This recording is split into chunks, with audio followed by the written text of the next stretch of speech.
भारतीय संविधान दिवस के इस कार्यक्रम में हमारे बीच मंच पर उपस्थित है भारतीय जनता पार्टी के जिले के मंत्री आदरणीय श्री नरेंद्र पाटीदार जी। मंच पर उपस्थित है श्रीमती निर्मला गुप्ता जी, इस क्षेत्र की पार्षद माँ शक्ति की प्रतीक श्रीमती सुनीता भावसार जी, श्रीमती विद्या कड़ोतिया जी, निरांत बग्गा जी, प्रकाश जोशी जी, शीतल कोतक जी, पीयूष भैया, नरेंद्र बदवार जी, ज्योति भैया और भाजपा का पूरा परिवार आप सबके बीच आया है। हमारा विद्यालय परिवार भी उपस्थित है। और प्यारे बच्चों, आप सभी का मैं वंदन करता हूँ, अभिनंदन करता हूँ। देश के यशस्वी प्रधानमंत्री जी द्वारा भारतीय संविधान दिवस बच्चों के बीच जाकर मनाने का आग्रह भारतीय जनता पार्टी से किया है। आप सभी जानते हैं कि सबसे मजबूत संविधान कहीं है तो वो है भारत का संविधान। आप सबने उसका अध्ययन करा होगा, नहीं करा होगा तो भविष्य में जब आप जैसे आगे बढ़ते जाएंगे तो भारतीय संविधान का काम भी आपसे पड़ेगा और आप उसका अध्ययन भी करेंगे। भारत का संविधान विश्व का सबसे मजबूत संविधान है। वही ये संविधान है जो हमें कर्तव्यों के साथ साथ अधिकारों से परिचित कराता है। विस्तृत मार्गदर्शन हमें नरेंद्र पाटीदार जी करेंगे, पर मैं इतना कहना चाहता हूँ कि भारतीय संविधान हम सबके हृदय में बसना चाहिए, जो हम सब लोग संविधान से चलते हैं। मोदी जी संविधान की किताब लेकर अपने लक्ष्य को लेकर हम सबके लिए एक प्रेरणा बन के कार्य कर रहे हैं। उनके मूल में कोई है तो भारतीय संविधान है। भारतीय संविधान में कृष्ण है, भारतीय संविधान में राम का चित्र है, भारतीय संविधान में गौतम बुद्ध है, तो भारतीय संविधान में ही अकबर का चित्र है, पर भारतीय संविधान में औरंगजेब का चित्र नहीं है। क्योंकि बाबा भीमराव अंबेडकर सब जानते थे कि इस भारत भूमि पर रामकृष्ण हो सकते की पूजा होती है, तो यहाँ पर अलगाववादी, इसलिए औरंगजेब को भारतीय संविधान से पूरी तरह दूर रखा गया है। हम सब आज बढ़ रहे हैं धीरे धीरे। 8th से 12th के बच्चे हो गए सब, 9 से 12। आप सबका निर्णायक समय है ये। भविष्य में आप सब कोई IAS बनेगा, कोई IPS बनेगा, कोई प्रोफेसर बनेंगे, कोई अच्छे किसान बनेंगे। बस मैं बच्चों आपसे यही कहना चाहता हूँ कि मन लगा कर पढ़ाई करना, पढ़ाई करने में और बड़ा बनने में भारतीय संविधान ने आपको इतना ताकतवर बनाया है कि कभी कोई कमी नहीं आएगी। मेरा छोटा भाई 2008 में इसी उत्कृष्ट विद्यालय में पढ़ता था। आज वो यहाँ से बढ़ गई मुंबई में असिस्टेंट लेवल कमिश्नर UPSC से गया है, इसी पढ़ाई में रहता था। आचार्य यहाँ का जो स्टाफ है वो इतना समर्पित भाव से बच्चों को तैयार करता है कि हम सबके प्रेरणा का केंद्र है। यहाँ पे एडमिशन लेने की बड़ी समस्या रहती है कि मैं जब पढ़ता शिशु मंदिर में मैंने ही फॉर्म भरा था 2 बार, पर रिजेक्ट हो गया, एडमिशन ही नहीं मिला यहाँ पे। पर आप सब बच्चे आप पढ़ रहे हो तो ये बहुत अच्छा विद्यालय है। मन लगा कर पढ़ना और पूरी ताकत से जो भी मन में सपने हो उसको पूरा करने के लिए संकल्पित देना। आपका विद्यालय परिवार और भारतीय जनता पार्टी का परिवार आपके सारे सपनों में आपके साथ खड़ा है। जय हिंद, जय भारत। सपनों की उड़ान है लंबी, उससे है लंबी मेरी मंजिल। इन सब चीज़ों को हम ध्यान में रखते हुए आज के इस कार्यक्रम के मुख्य वक्ता के रूप में मैं बड़े सम्मान के साथ बुलाना चाहूँगा आदरणीय श्री नरेंद्र जी पाटीदार, जो भारतीय जनता पार्टी के जिला उपाध्यक्ष का दायित्व निर्वहन कर रहे हैं। साथ ही साथ आपका लगाव सामाजिक क्षेत्रों में काम करने का भी रहा है, तो करें आदरणीय पाटीदार। माता की, भारत माता की। आज के इस संविधान गौरव अभियान कार्यक्रम के अंतर्गत इस संगोष्ठी में हमारे बीच में उपस्थित मंदसौर उत्तर मंडल के यशस्वी अध्यक्ष अरविंद सारस्वत जी, भारतीय जनता पार्टी महिला मोर्चा की अध्यक्ष बहन निर्मला गुप्ता जी, आपके इधर के पार्षद सुनीता भावसार जी,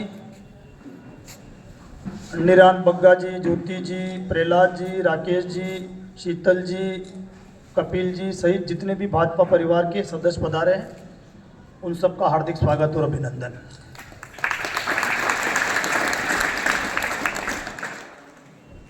आज संविधान गौरव अभियान के माध्यम से पूरे देश भर में भारत की सरकार और भारतीय जनता पार्टी जन जागृति के माध्यम से संविधान की चर्चा आपके बीच में कर रही है, क्योंकि आप सबको मालूम है कि पिछले कुछ दिनों से संविधान के बारे में जो कुछ देश में बहस छिड़ी है, या संविधान के बारे में कुछ विरोधी दल के नेताओं ने जिस प्रकार से सोशल मीडिया, इलेक्ट्रॉनिक मीडिया पर झूठ परोसने का काम किया है, उस झूठ को उजागर करने के लिए भारत की सरकार और भारतीय जनता पार्टी आपके बीच में वो सत्य तथ्य लेकर आई है जो संविधान के अनुरूप सरकार और नरेंद्र मोदी सरकार काम कर रही है।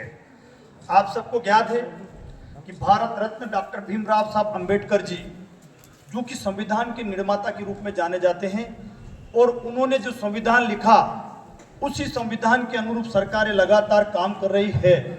लेकिन जो सरकारें संविधान के अनुरूप काम नहीं करती है और उसके खिलाफ बयानबाजी करके भारत के लोगों को गुमराह करती है, इसी कारण आज हमको जन जागृति के माध्यम से बच्चों के बीच, किसानों के बीच, व्यापारियों के बीच, सबके बीच जाकर संविधान की बात समझाने की कोशिश कर रहे हैं। और इसमें हमारा भाजपा परिवार सहित हमारी सरकार पूरी ताकत से लगी हुई है।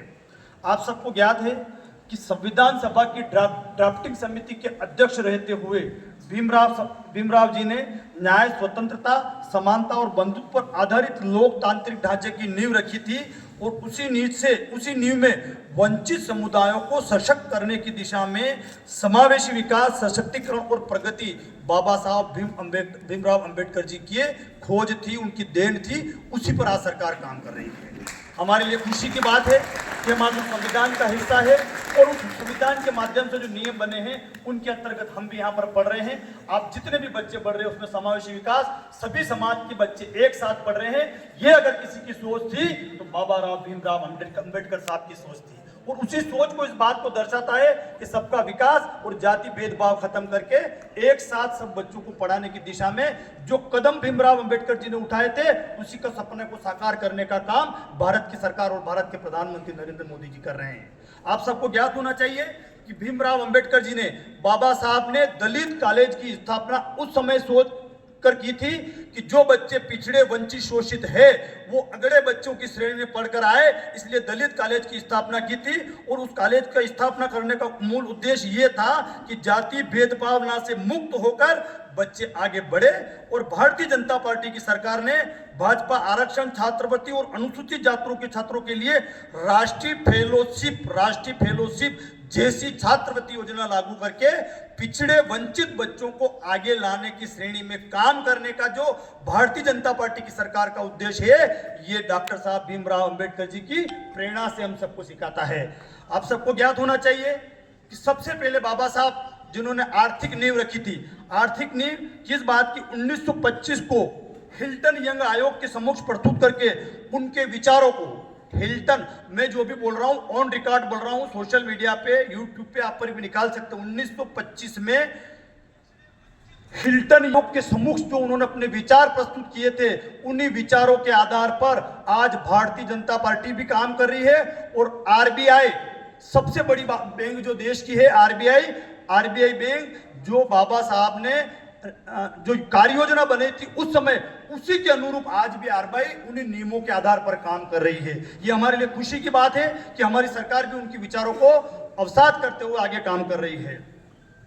1948 में आप सबको ज्ञात होगा, यहाँ पर हमारे गुरुजन भी बैठे हैं, शिक्षक भी बैठे हैं जिनको काफी इस क्षेत्र में ज्ञान है। 1948 में संविधान सभा की बहस के दौरान भारत रत्न बाबा साहब ने भारत के भविष्य के लिए समान नागरिक संहिता यूसीसी लागू करने के लिए मजबूती से कदम उठाया था।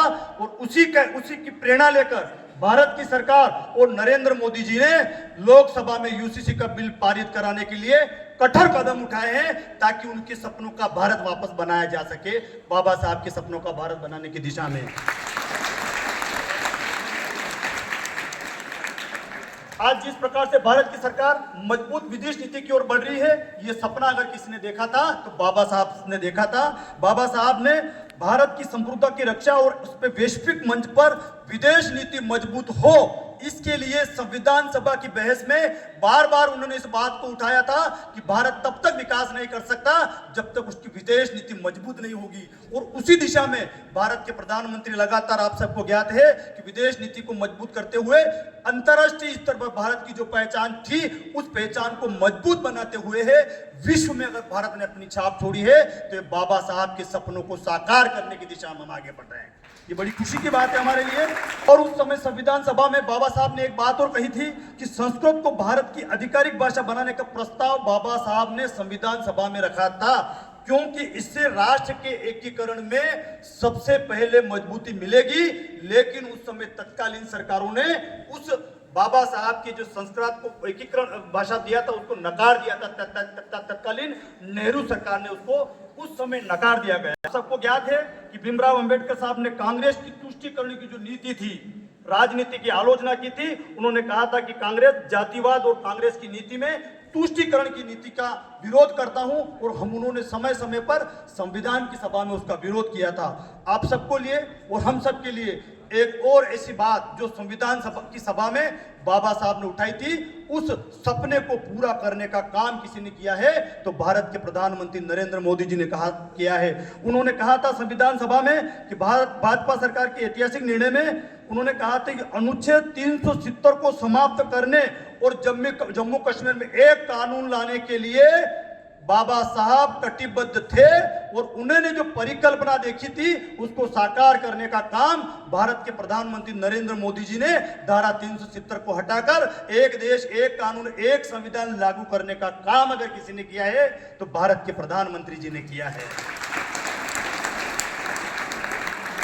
उस समय संविधान सभा में बाबा साहब ने बार बार एक बात को उठाया था कि देश में नागरिकता संशोधन अधिनियम लागू होना चाहिए, और उनकी प्रेरणा से प्रेरित होकर भारत के प्रधानमंत्री नरेंद्र मोदी जी ने लोकसभा में 2019 में सीए कानून पारित करके बाबा साहब के सपनों को पूरा करने का काम किया है। ये हमारे लिए गौरव की बात है कि हमारी सरकार बाबा साहब के द्वारा दिए गए जो सपने हैं उन सपनों को पूरा करने का काम कर रही है। मुझे खुशी होती है, मैं भी भारतीय जनता पार्टी में काम करता हूं, कि गरीब, दलित, पिछड़े, शोषित, वंचित लोगों के लिए जो बाबा साहब ने सपने देखे थे उन सपने को पूरा करने का काम भारत की सरकार लगातार कर रही है। आप सबको एक और जानकारी होनी चाहिए कि भारतीय जनता पार्टी ने बाबा साहब डॉक्टर भीमराव अंबेडकर से जुड़े 5 महत्वपूर्ण स्थानों को तीर्थ स्थल के रूप में विकसित किया है। 5 प्रमुख स्थलों को आप में से किसी को पता है, इधर बैठे, मंच पर बैठे हमारे परिवार, आप में से कि कौन से 5 तीर्थ स्थान है जिसको भारतीय जनता पार्टी ने तीर्थ स्थान के रूप में विकसित किया है? 5 स्थान है बाबा भीमराव अंबेडकर से जुड़े हुए। बाबा भीमराव जी की शिक्षा कहां हुई थी? शिक्षा, उनकी जन्मभूमि कहां है? जन्मभूमि। और शिक्षा कहां हुई थी? शिक्षा। किसी एक बच्चे को हाथ खड़ा कर दे, खाली उनकी शिक्षा कहां होती? बाबा साहब की। उनकी जन्मभूमि है महू, और महू को भारतीय जनता पार्टी की सरकार ने तीर्थ स्थल के रूप में विकसित किया है। पहला स्थान ये है। दूसरा, उनकी शिक्षा हुई थी लंदन में, तो लंदन में भी भारत के प्रधानमंत्री नरेंद्र मोदी जी ने लंदन में जाकर उनकी जो शिक्षा हुई थी उस स्थान को तीर्थ स्थल के रूप में विकसित किया है। ये हमारे भारत के प्रधानमंत्री जी ने करके दिखाया है।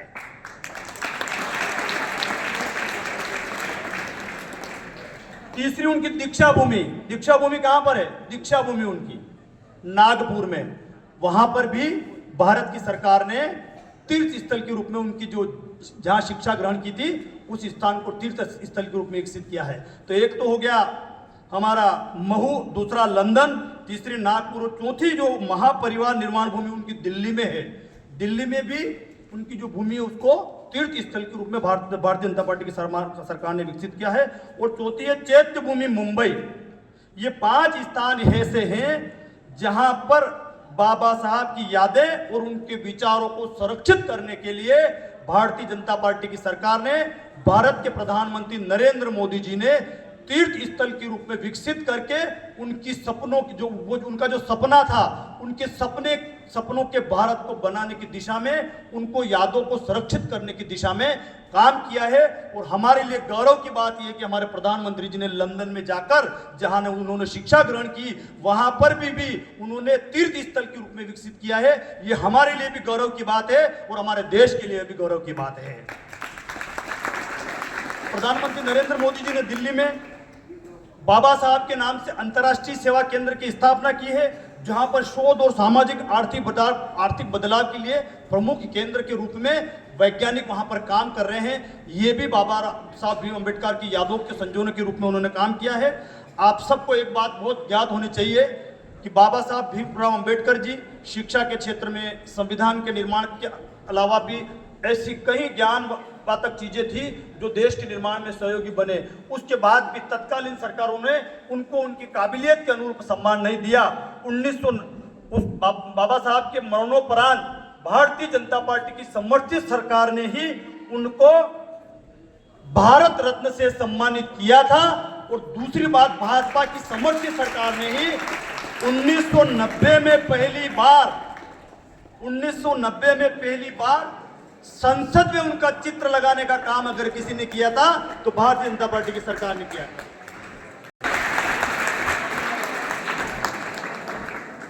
माध्यम से ऑनलाइन पेमेंट की व्यवस्था हो, इसकी शुरुआत करने के लिए मोदी जी ने बाबा साहब के नाम से एक ऐप का लॉन्च किया था। किसी को पता है कौन सा ऐप? तो एक डिजिटल करेंसी लेन देन करने के लिए बाबा साहब के यादों को संजोते हुए एक ऐप का लॉन्च किया था जो बाबा साहब के नाम से है किसी को याद? ये याद रखने की बात है, जनरल नॉलेज की। भीम ऐप जो मोदी जी ने लॉन्च किया था, उसके माध्यम से डिजिटल करेंसी में लेन देन होती थी। तो बाबा साहब को याद करने की दिशा में और उनके किए गए समर्पण कार्यों की वजह से भीम ऐप के माध्यम से उनके योगदान के सम्मान और उनका काम कि ओबीसी आयोग को संवैधानिक दर्जा मिलना चाहिए, लेकिन तत्कालीन नहीं दिया था। भारतीय जनता पार्टी की सरकार और नरेंद्र मोदी जी की सरकार ने ओबीसी आयोग को संवैधानिक दर्जा देने का काम अगर किसी ने किया है, आपके हमारे प्रधानमंत्री नरेंद्र मोदी जी ने किया है। ओबीसी आयोग को संवैधानिक दर्जा देने का। इसके अलावा आज हमारे वित्तीय बंधन अधिनियम, इस बिल को पारित करके भारत की लोकसभा में और भारत के जितने भी राज्य हैं उनकी विधानसभाओं में 33% आरक्षण विधानसभा की और लोकसभा की सीटों के लिए पारित करके महिला सशक्तिकरण की दिशा में